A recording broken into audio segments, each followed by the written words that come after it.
నమస్తే welcome to 9 TV ఇప్పుడు headlines చూద్దాం తెలుగు రాష్ట్రాల్లో ఘనంగా ముక్కోటి ఏకాదశి వేడుకలు చంద్రబాబు నివాసంలో చండీ యాగం సుదర్శన హోమం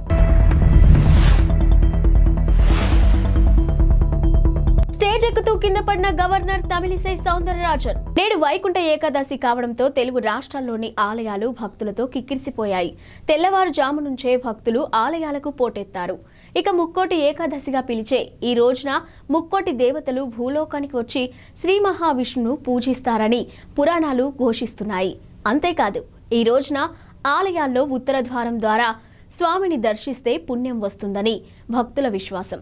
ఈ తెల్లవారుజామున నుంచే 1:45 వైకుంఠ ద్వారాలు తెరుచుకున్నాయి.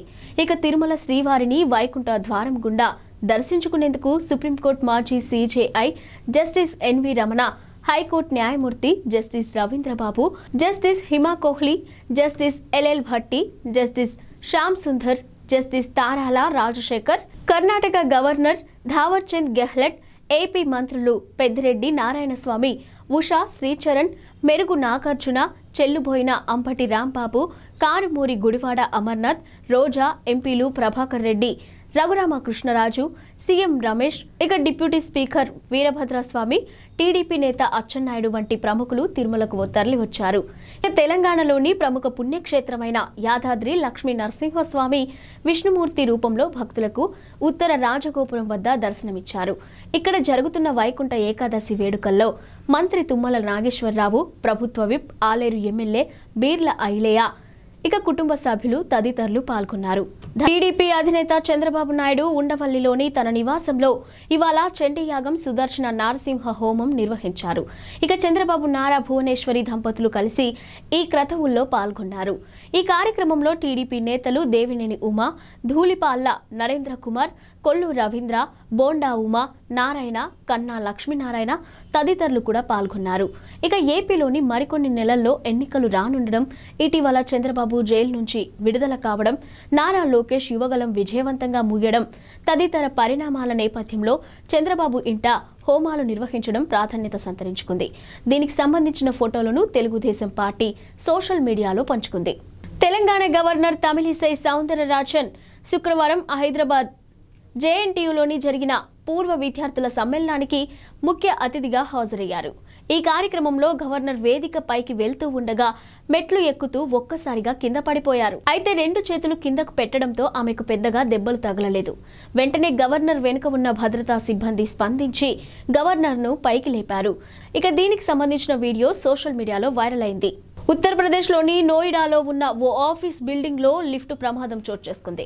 ఇక బిల్డింగ్లోని లిఫ్ట్లో 8వ అంతస్తు నుంచి ఒక్కసారిగా కింద పడింది. అయితే దీంతో అందులో ఉన్న 9 మందికి తీవ్ర గాయాలయ్యాయి. 5గురిని ఐసీయూలో చేర్చి చికిత్స అందిస్తున్నారు. నోయిడా పోలీసులు తెలిపిన వివరాల ప్రకారం సెక్టార్ 125లోని రివర్ సైడ్ టవర్ బిల్డింగ్లో శుక్రవారం సాయంత్రం ఈ ప్రమాదం జరిగింది. ఈ బిల్డింగ్లోని 8వ ఫ్లోర్లో ఎరాస్మిత్ టెక్నాలజీస్ అనే ఐటీ కంపెనీ ఉంది.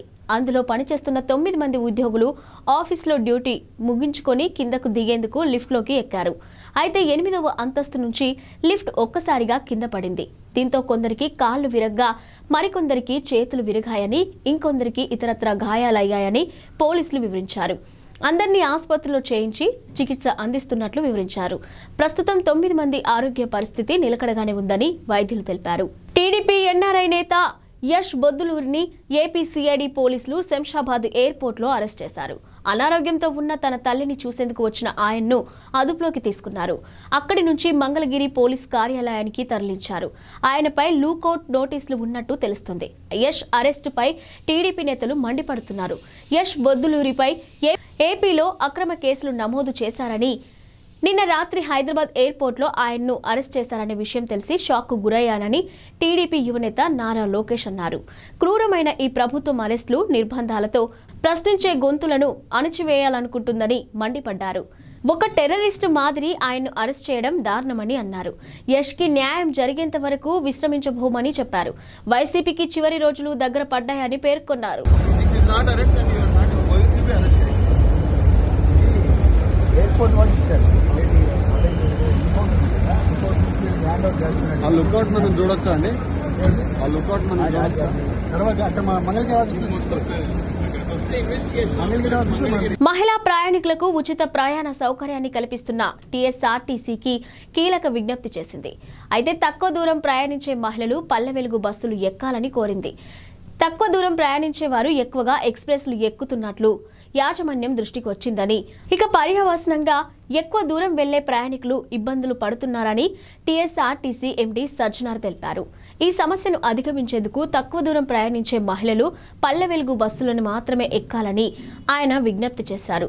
మరోవైపు కొందరు మహిళలు అనుమతించిన స్టేజీల్లో కాకుండా మధ్యలోనే బస్సులను ఆపాలంటూ సిబ్బందిపైకి ఒత్తిడి తెస్తున్నారని, ఇకపై ఎక్స్ప్రెస్ బస్సులను అనుమతించిన స్టేజీల్లో మాత్రమే ఆపుతారని స్పష్టం చేశారు. ఈ మేరకు సిబ్బందికి సహకరించాలని సజ్జనార్ కోరారు.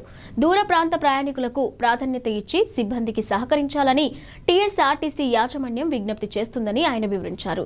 ఇక ఆర్టీసీ బస్సుల్లో మహిళా ప్రయాణికులకు ఉచిత ప్రయాణం విజయవంతంగా కొనసాగుతుందని, సహకరిస్తున్న సిబ్బందికి ప్రయాణికులకు అందరికీ ధన్యవాదాలని ఆయన పేర్కొన్నారు. ఈ నెల 9వ తారీఖు నుంచి రాష్ట్ర ప్రభుత్వం చేపట్టిన మహాలక్ష్మి ఉచిత ప్రయాణం మహిళలకి, ఆడపిల్లలకి, అదేవిధంగా థర్డ్ జెండర్కి టీఎస్ఆర్టీసీ యాజమాన్యం చాలా సక్సెస్ఫుల్గా ఇంప్లిమెంట్ చేయడం జరుగుతుంది. చాలా చోట్ల అనూహ్య స్పందన వచ్చింది. రికార్డ్ స్థాయిలో ప్రయాణికులు మా బస్సులో ప్రయాణం చేయడం జరుగుతుంది. బట్ ఈ ఒక పథకం ఇంప్లిమెంట్ చేయడంలో యాజమాన్యానికి, ముఖ్యంగా మన సిబ్బంది కూడా కొన్ని సమస్యలు తెలియెత్తుతున్నావు. ముఖ్యంగా చాలామంది మహిళలు తక్కువ దూరంకి వెళ్ళే వాళ్ళు కూడా మన ఎక్స్ప్రెస్ బస్సులో ఎక్కి దూర ప్రాంతం వెళ్ళే ప్రయాణికులకి ఇబ్బంది కలిగించే విధంగా ప్రయాణం చేస్తున్నారు.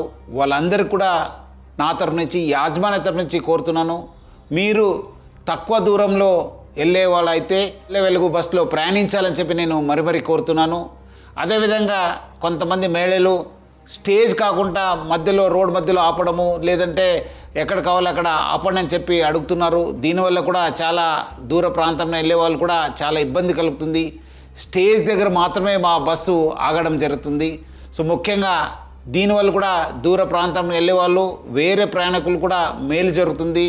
మన కండక్టర్స్కి, డ్రైవర్స్ కూడా బాగా జరుగుతుంది. లేదంటే కొన్ని చోట్ల మనకు చాలా ఇబ్బంది కలుగుతుంది. మన కండక్టర్స్ కూడా చాలా ఇబ్బంది పడుతున్నారు. ప్రజలు బాగా సహకరించారు.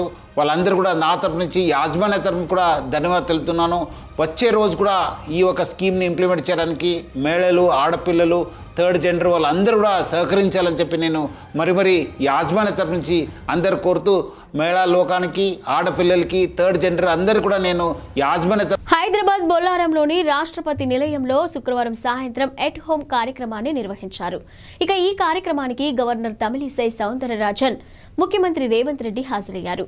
ఇంకా ఉప ముఖ్యమంత్రి మల్లు భట్టి విక్రమార్క, మంత్రులు సీతక్క, శ్రీధర్ బాబు, పొన్నం ప్రభాకర్, బీఆర్ఎస్ నాయకులు కేటీఆర్, హరీష్ రావు కూడా విచ్చేశారు. ఇక రాష్ట్రపతి ద్రౌపది ముర్ము, గవర్నర్ తమిళిసై సౌందరరాజన్, ముఖ్యమంత్రి రేవంత్ రెడ్డి కూర్చొని సరదాగా మాట్లాడుకున్నారు. బిగ్ బాస్ 7 తెలుగు విన్నర్ పల్లవి ప్రశాంత్ కు బెయిల్ లభించింది. నాంపల్లి కోర్టు ఆయనకు షరతులతో కూడిన బెయిల్ ను మంజూరు చేసింది. ఆదివారం పోలీసుల ముందు విచారణకు హాజరు కావాలని ఆదేశించింది. అన్నపూర్ణ స్టూడియోస్ వద్ద విధ్వంసానికి ఆయనే కారణమనే అభియోగాలతో పోలీసులు అరెస్ట్ చేశారు.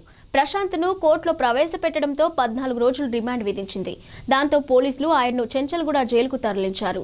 అయితే ఈ రోజు కోర్టు ఆయనకు బెయిల్ ఇచ్చింది. బిగ్ బాస్ విజేతగా పల్లవి ప్రశాంత్ ను ప్రకటించిన అనంతరం అన్నపూర్ణ స్టూడియోస్ వద్ద అభిమానులు రెచ్చిపోయారు. ఈ ఘటనలో 6 బస్సులు, పోలీసు వాహనాలు ధ్వంసమయ్యాయి. పలువురు పోలీసులకు కూడా గాయాలయ్యాయి. దీనికి సంబంధించి పోలీసులు కేసు నమోదు చేశారు.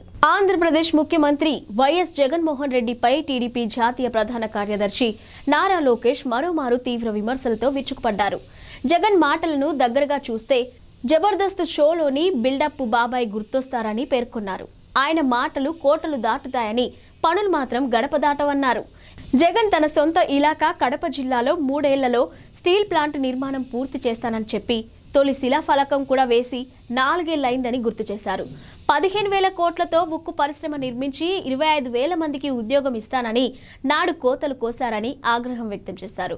ప్రభుత్వ, ప్రైవేటు భాగస్వామ్యంతో ప్లాంట్ నిర్మాణం చేపట్టాల్సి ఉండగా తుప్పలు తొలగించేందుకు సైతం నిధులు కేటాయించకపోవడంతో లిబర్టీ స్టీల్స్ పరారైందని ఎద్దేవా చేశారు. దీంతో జేఎస్డబ్ల్యూ అనే మరో కంపెనీ బతిమాలుకొని ఏడాది క్రితం మరోమారు జగన్ శంకుస్థాపన చేశారని గుర్తు చేశారు. ఇక మరో 3 నెలల్లో పదవీకాలం పూర్తి కానుస్తున్న కడప స్టీల్ ప్లాంట్ పనులు అంగుళం కూడా ముందుకు సాగలేదన్నారు. పులివెందులలో రోడ్ల నిర్మాణానికి బిల్లులు ఇవ్వకపోవడంతో కంకరపర్చి తారు వేయకుండా కాంట్రాక్టర్ పరారయ్యాడని పేర్కొన్నారు. ఇలాంటి దివాలా కోరు ముఖ్యమంత్రిని నమ్మి వేల కోట్లు పెట్టుబడి పెట్టడానికి ఎవరైనా ముందుకొస్తారా అని లోకేష్ ప్రశ్నించారు. శీతాకాల విడిదిలో భాగంగా రాష్ట్రపతి ద్రౌపది ముర్ము హైదరాబాద్కు వచ్చిన సంగతి తెలిసిందే. ఆమె పర్యటనలో భాగంగా బొల్లారంలోని రాష్ట్రపతి నిలయంలో ఎట్ హోమ్ కార్యక్రమాన్ని నిర్వహించారు. ఈ కార్యక్రమానికి మాజీ మంత్రులు కేటీఆర్, హరీష్ రావులు కూడా హాజరయ్యారు. వీరిద్దరూ తెలంగాణ భవన్ నుంచి ఒకే కారులో రాష్ట్రపతి నిలయంకు వెళ్లారు. ఇక కేటీఆర్ కారును డ్రైవ్ చేయగా హరీష్ రావు పక్క సీట్లో కూర్చున్నారు. మరోవైపు ఈ కార్యక్రమానికి గవర్నర్ తమిళిసై, సీఎం రేవంత్ రెడ్డి, మంత్రులు, ఎమ్మెల్యేలు, ఉన్నతాధికారులు హాజరయ్యారు. బీఆర్ఎస్ పార్టీ ఎమ్మెల్యేలకు కూడా ఆహ్వానాలు అందాయి. దీంతో కేటీఆర్, హరీష్ రావులు ఎట్ హోమ్ కార్యక్రమానికి వెళ్లారు. ఒకే కారులో బామర్దులు ఇద్దరు వెళ్లిన ఫోటోను హరీష్ రావు ట్విట్టర్లో షేర్ చేశారు.